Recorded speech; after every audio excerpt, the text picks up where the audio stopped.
Hello and a very good morning. You're watching the Breakfast News on Rajya Sabha television with me, Frank Pereira. Here are the headlines this morning. Over 70 people killed and several injured after driver rams high-speed truck into crowd watching Bastille Day fireworks in Nice in France. Reports say driver also fired at the crowd.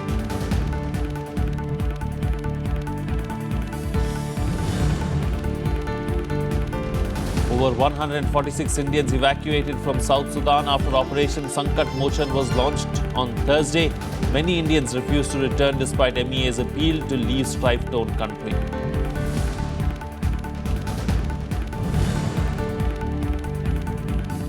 Two-day ASEM summit begins in Mongolian capital Ulaanbaatar. Vice President Mohammad Hamid Ansari leads Indian delegation to summit comprising 51 countries from Asia and Europe.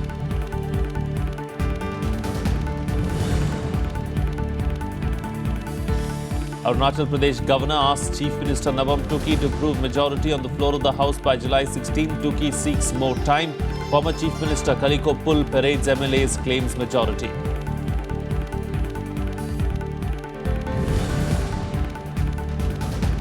And the government reaches out to the Congress over the passage of the crucial GST bill. Venkaiah Naidu calls up Ghulam Nabi Azad. Congress says it will have to consult its allies before taking any stand. Well, our top focus on the bulletin this morning. The two-day ASEM summit has begun in the capital city of Ulaanbaatar, Mongolia. Vice President Mohammad Hamid Ansari is leading the Indian delegation at the summit. The summit comprises of 51 countries from Asia and Europe, the European Union and ASEAN summit. The ASEM dialogue will address issues with the objective of further strengthening the relationship between Asia and Europe. India joined ASEM in 2007 and has taken part in 4 earlier summits. Earlier on Thursday, the Vice President was received by P. Sagan, the head of Mongolian President's administration. Ansari will also hold bilateral meetings with a few other participating leaders on the sidelines of the summit.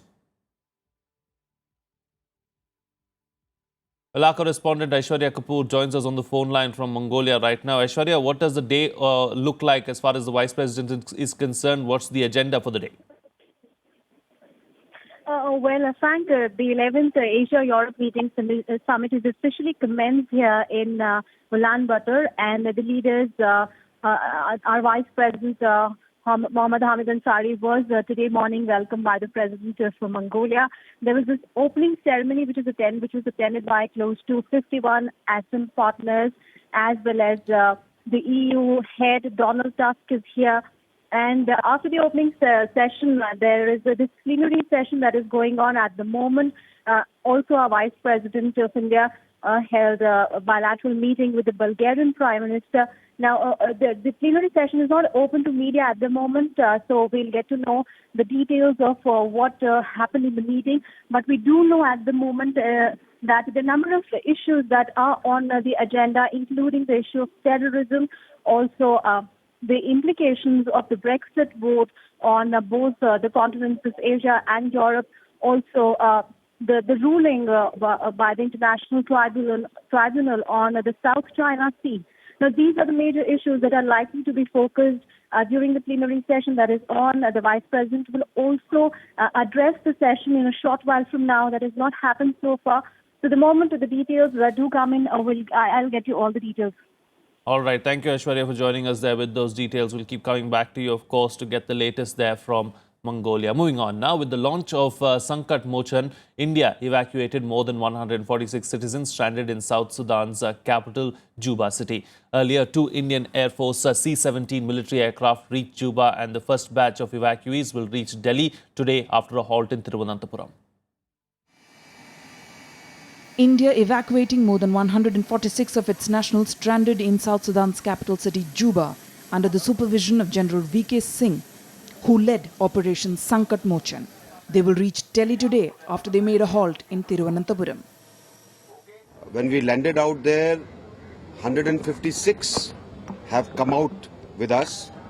There are about 30-40 people who had already booked their tickets, and once the commercial flight started, they have taken those because the tickets were already there. And there are about 300 people who do not want to get evacuated because of the business concerns and other activities that they have out there. However, the evacuation exercise faced a hurdle as many Indians who had registered with the External Affairs Ministry for leaving South Sudan refused to return, despite an appeal by Minister Sushma Swaraj asking them to move out. So we contacted the Indian Embassy and we contacted the Norca here, and they all tried to help us to bring us here. And the Indian government also, they helped us a lot. They sent us the flight, and somebody from Norca also, they contacted us 2-3 times. They contacted us here, and they told us whatever they want help, they can do us. For the 4 days, we are totally struggled. Heavy firing and shell attacking was already going through, and the Indian Embassy and everybody supported very much. Earlier, briefing about the situation, MEA spokesperson Vikas Swarup said the aim is to evacuate all Indian nationals who have expressed their interest in leaving. The aim is to evacuate all the Indian nationals who have expressed their interest in leaving South Sudan. The evacuation has been meticulously planned in coordination with the local authorities, as well as the support of the Indian peacekeeping contingent in the UNMISS. India pressed in 2 C-17 military transport aircraft to war-torn South Sudan's capital city of Juba to evacuate nearly 600 Indians in the country. MOS External Affairs General V.K. Singh is accompanied by Amar Sinha, Secretary Economic Relations in the External Affairs Ministry, Joint Secretary Satbir Singh and Director Anjani Kumar. Germany also started evacuating its citizens as well as those from several other countries, while China transferred its injured UN peacekeepers to Uganda. Forces loyal to longtime rivals Vice President Riek Machar and President Salva Kiir fought street battles in the capital during a 5-day period until a ceasefire was reached on July 11. Machar has now withdrawn with his troops to the outskirts of Juba and says he's not planning a war, but the situation remains fragile. Bureau Report, Rajya Sabha TV. Well, on to some news from Kashmir now. Curfew will remain imposed as a precautionary measure on the 7th day today, following unrest between security officials and protesters in the valley. 36 people have been killed in the violence so far. Here's more. Normal life in Kashmir was paralysed for the 6th consecutive day due to curfew-like restrictions and separatist-sponsored strike in the valley. However, the situation remained calm as no major clash was reported on Thursday. 2-3 दिन से जो है वाक़ात जो है वो पुरतशद्दुद वाक़ात जो हो रहे थे वो काफ़ी कम हुए हैं, और आज भी जो है बिल्कुल कई छोटी मोटी वारदातें हुई है, बट ओवरऑल सिचुएशन जो है वो इम्प्रूव हो रही है। और उसमें जो कंट्रीब्यूशन है, जो हमारे जो एल्डर्स है, बच्चों के पेरेंट्स है और जो सिविल सोसाइटी के रिप्रेजेंटेटिव्स है, उन्होंने काफ़ी हमें ताउन दिया है, उसके लिए हम उनके शुक्रगुजार हैं। Unrest in Kashmir after the killing of Hizbul militant Burhan Wani last Friday has affected lives of people as supply of food items and other essential commodities in interior districts have taken a hit. कुछ ही 5-7 दिनों से श्रीनगर के अंदर बहुत ही हालात ख़राब है, तो हम भगवान से यही प्रार्थना करते हैं कि श्रीनगर का हालात ठीक हो जाएं, तो रोड खुल जाए, जो मुगल रोड से आता है माल हमारा, तो हम अपनी सब्जी वापस आए। हम जम्मू कश्मीर की गवर्नमेंट को यही अपील करते हैं कि जल्दी से जल्दी हालात ठीक हों और हमारी सब्जी वापस फ्रेश आए। Meanwhile, the death toll in the police protest clash has risen to 36, with over 3,100 people, including 1,500 security personnel, injured. Health Minister Bali Bhagat chaired a high-level meeting and expressed satisfaction over the adequate stocks of medicines and blood in hospitals across the valley. We have received 14 casualties so far over a period of 3-4 days. In all, out of these 14 casualties, 12 are of CRPF and 2 are from J&K police. Mostly the injuries are from the splinter as a result of a grenade throwing, and few of the injuries are because of the stone pelting onto these individuals. The Amarnath Yatra was suspended for the second time in the last 7 days after unrest was reported from the Anantnag district. Curfew will remain imposed on Friday across Jammu and Kashmir as a precautionary measure to maintain law and order ahead of the Friday prayers. This comes as Hafiz Saeed, the founder of Pakistani militant group Lashkar-e-Taiba, warned that violence in Kashmir will escalate. Bureau Report, Rajya Sabha TV. Meanwhile, defying India's warning to keep out of its internal affairs, Pakistan Prime Minister Nawaz Sharif has called a cabinet meeting in Lahore today to discuss the situation in Kashmir. According to a statement released by the Pak Prime Minister's office, the Pakistani cabinet will meet to discuss the rapidly deteriorating situation in Kashmir and to chalk out future course of action on the issue. On Monday, Sharif had referred to Burhan Wani as a Kashmiri leader. India, however, has blamed Pakistan for inciting violence and using terror as an instrument of state policy. India has hit out strongly at Pakistan for raising the issue of killing of Hizbul Mujahideen commander Burhan Wani at the UN. India's ambassador to the UN, Syed Akbaruddin, accused Pakistan of extolling the virtues of terrorists and using terrorism as a state policy towards the misguided end of coveting the territory of others. India's response came in the wake of Pakistan's envoy Maliha Lodi's remarks on Kashmir and Wani's killing while speaking during a debate on human rights at the 193-member UN General Assembly. In her statement, Lodi called the killing of Wani as extrajudicial, describing him as a Kashmiri leader. Terrorism is terrorism. No amount of parsing or justification on the part of Pakistan is going to change that. Second, our internal affairs are solely ours to handle. Any effort by any other party claiming it as theirs or trying to interfere and seeking to internationalize the issue will not change that reality.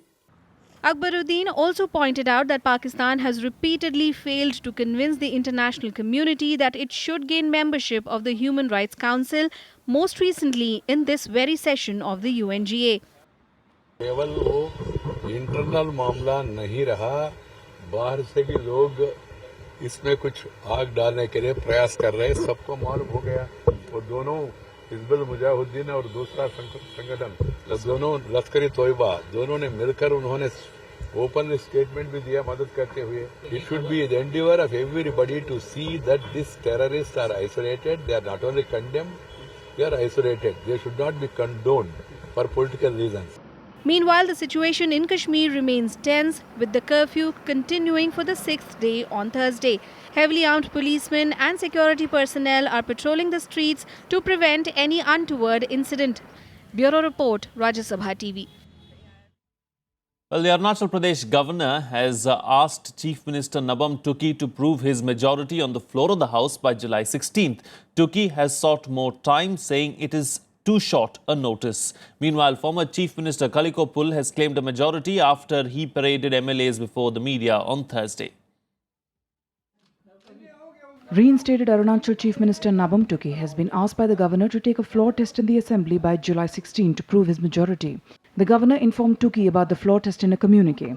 Tuki, however, said he would request acting Governor Tathagat Roy to defer the proposed floor test as it is not possible within a short span of time. On arrival in Itanagar after the Supreme Court verdict, Tuki said he will reach out to disgruntled Congress MLAs. I will bring House in order. It is a party, one family. Congress is a family. We will bring together. I am talking to all the honorable members, my colleagues and friends, and I am keeping in touch with them. And they will automatically come back to the Congress party. Assembly Speaker Nabam Rabia, who also attended office on Thursday, said the Assembly needs at least 10 to 15 days to summon a session. एक दो दिन में assembly समन करने का कहना, फिर वो वही बात जो अभी सुप्रीम कोर्ट में केस चला इसे आ जाएगा. This will be, I think, is very suffocating.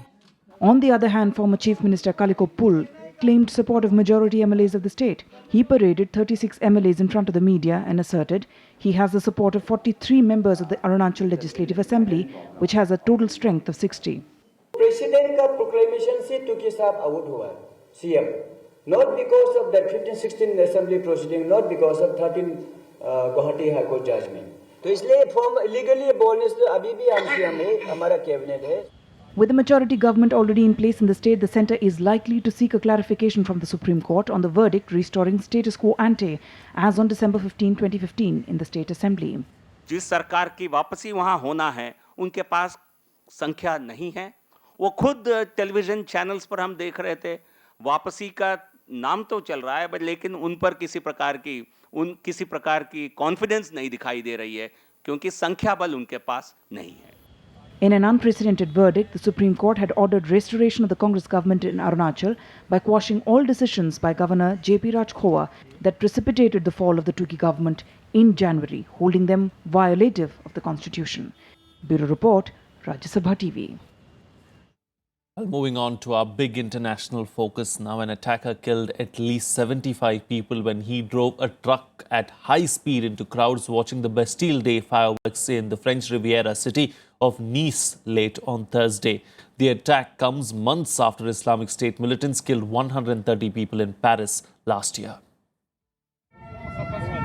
Over 70 people were killed and several injured when an attacker drove a truck at high speed into a crowd watching Bastille Day fireworks in the French Riviera city of Nice late on Thursday. Pour la sécurité, les pompiers, ils ont mis 25 minutes de lumière à arriver. Mais c'est un camion qui a foncé. Qui a foncé. On a fait ça. Le camion. Ici, ça s'est passé. Ça a tiré aussi. Police have shot and killed the driver who drove the heavy long-distance truck at a high speed for over 100 meters before hitting the mass of spectators. The driver also opened fire on the crowd. Weapons and grenades were reportedly found inside the truck after he was killed. Investigators are now probing to see if the assailant had any accomplices. French President François Hollande called the attack a criminal act and is now at a crisis center in Paris to take stock of the situation. The former mayor of Nice called the event the worst tragedy in the history of the city. US President Obama issued a statement condemning the attack and pledged US assistance in the investigation. Pour que nous puissions lutter contre le fléau du terrorisme. Le conducteur a été abattu. Nous ignorons à cet instant aussi s'il avait des complices. The attack comes less than a year after the Islamic State militants killed 130 people in Paris. France has been on high alert since the incident. Bureau Report, Rajya Sabha TV. Well, it's time for a short break now, but news and updates will continue on the other side. Stay tuned. We'll be right back.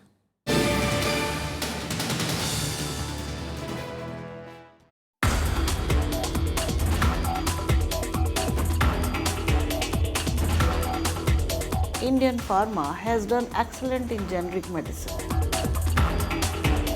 We are the number 3 in the world market. Now the pharma industry is entering into a biopharma. That is a new trend of pharmaceutical industry. Watch Eureka with Dr. Kiran Kalia, Director, Naipur, Ahmedabad, only on Rajya Sabha TV.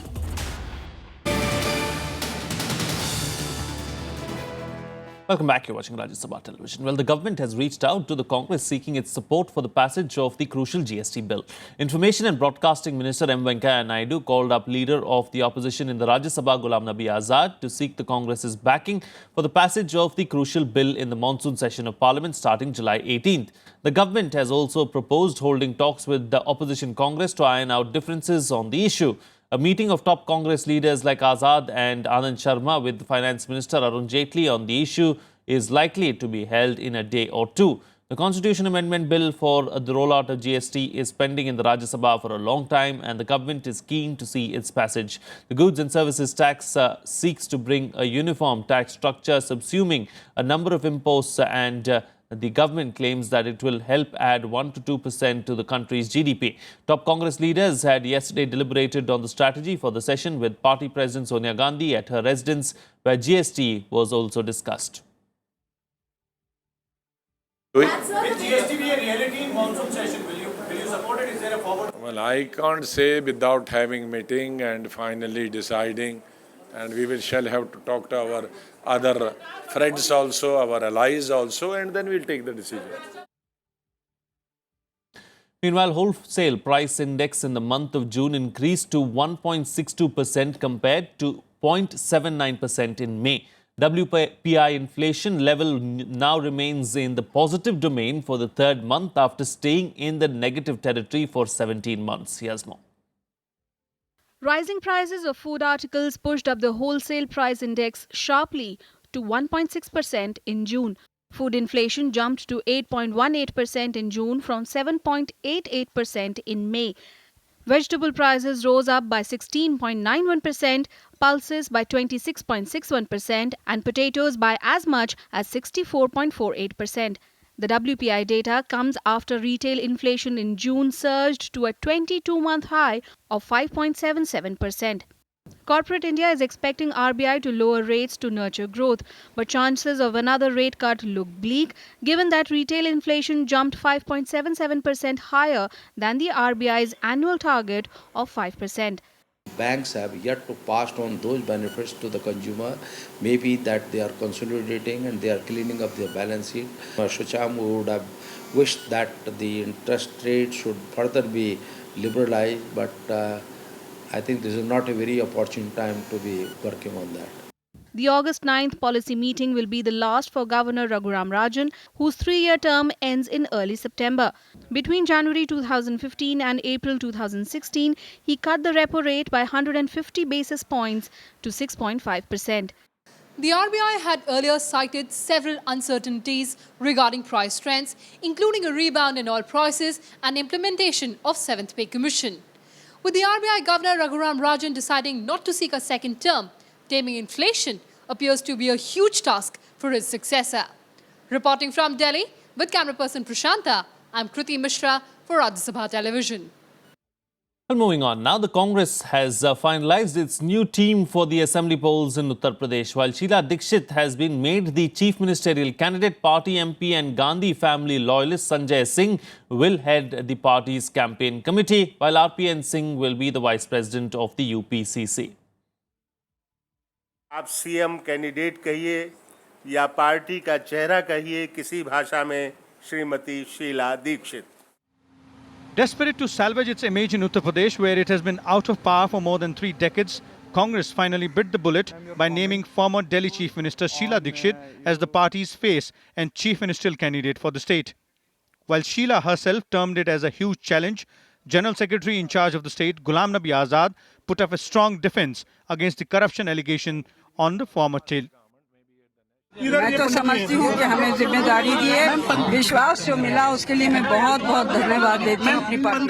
Corruption के आरोप हजारों करोड़ के छत्तीसगढ़ के मुख्यमंत्री पर भी हैं और राजस्थान के मुख्यमंत्री पर भी हैं और कई आरोप मध्य प्रदेश के मुख्यमंत्री पर भी हैं. हाँ, अगर वो 3 मुख्यमंत्री इन आरोपों के आधार पर इस्तीफा देते हैं तो हम भी अपना चेहरा वापस लेने के लिए तैयार हैं. Congress also formed a coordination committee and campaign committee to accommodate other senior leaders from the state unit. Campaign committee के चेयरमैन हैं डॉक्टर संजय सिंह एमपी. इसके कन्वीनर यानी संयोजक हैं जफर अली नकवी साहब. इसी के साथ ही कोऑर्डिनेशन कमेटी एक बनी है, उसके चेयरमैन हैं Shri Pramod Tiwari MP. Senior party leaders, however, evaded questions on speculation about Priyanka Gandhi playing a bigger role during the assembly polls in Uttar Pradesh. Just 2 days ago, Congress had given the reins of the state unit to actor-turned-politician and Rajya Sabha MP Raj Babbar. Vishal Daya, Rajya Sabha TV, Delhi. And moving on now, India has said that the political crisis in Nepal is an internal problem of that country. Answering questions on the matter, MEA spokesperson Vikas Swarup said that India would not like to comment on the situation unfolding in Nepal. Swarup was asked to comment on remarks made by Nepal Prime Minister KP Oli that the exercise to form the new government is moving ahead with the involvement of India. Swarup rejected the reports. Opposition parties in Nepal tabled a no-confidence motion against Oli after he refused to resign despite his coalition government being reduced to a minority, plunging the country into fresh political instability. The situation arose after Maoists withdrew support to Oli government. Do you have any suggestion or any talk with the Nepal? No, we believe these are internal political developments in Nepal, and how can we comment on something which is internal to Nepal? Well, we will slip into a short break now, of course, and that's it on this bulletin. In fact, we'll be back at 10 a.m. with another bulletin and bring you the latest then. Thank you so much for watching. Have a good day.